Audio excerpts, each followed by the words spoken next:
तर आज आपण एक्स म्हणजे डिस्प्लेसमेंट, बी म्हणजे वेलोसिटी,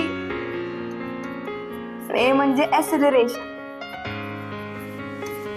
ह्यांचं कॅल्क्युलेशन करणार आहे. तर बघा, इक्वेशन दिलं असेल एक्स म्हणजे डिस्प्लेसमेंटचं in the term of t, म्हणजे एक्सचं इक्वेशन दिलं असेल सपोज 2t² + 3t + 4 असं काही इक्वेशन दिलं असेल टीच्या टर्म मध्ये. तर ज्यावेळेस आपण एक्स ला डिफरन्सिएशन केलं विथ रिस्पेक्ट टू टाइमने केलं तर आपल्याला भेटते व्हॅलोसिटी. नंतर व्हॅलोसिटीला डिफरन्सिएशन केलं, सेम व्हॅलोसिटीला in the terms of time मध्ये दिलं असेल इक्वेशन, सेम डिफरन्सिएशन केलं तर काय भेटणार आहे? ऍक्सेलरेशन. जर आपल्याला ऍक्सेलरेशन दिलं असेल टाइमच्या विथ टाइमच्या इक्वेशन मध्ये, तर आपण त्याला इंटिग्रेशन केलं तर आपल्याला रिव्हर्स काय भेटणार आहे? व्हॅलोसिटी. व्हॅलोसिटीचं इक्वेशन दिलं असेल टाइमच्या रिस्पेक्ट मध्ये, आपण त्याला इंटिग्रेशन केलं तर काय भेटणार आहे? डिस्प्लेसमेंट. म्हणजे काय, डाऊन डाऊन काय होणार आहे? डिफरन्सिएशन.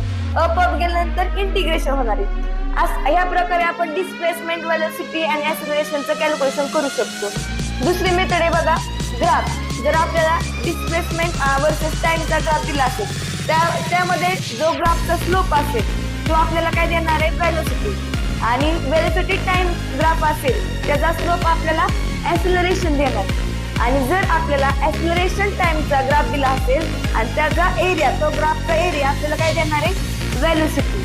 आणि व्हेलोसिटी टाइमचा ग्राफ, व्हेलोसिटी टाइमचा ग्राफचा एरिया आपल्याला काय देणार आहे? डिस्प्लेसमेंट.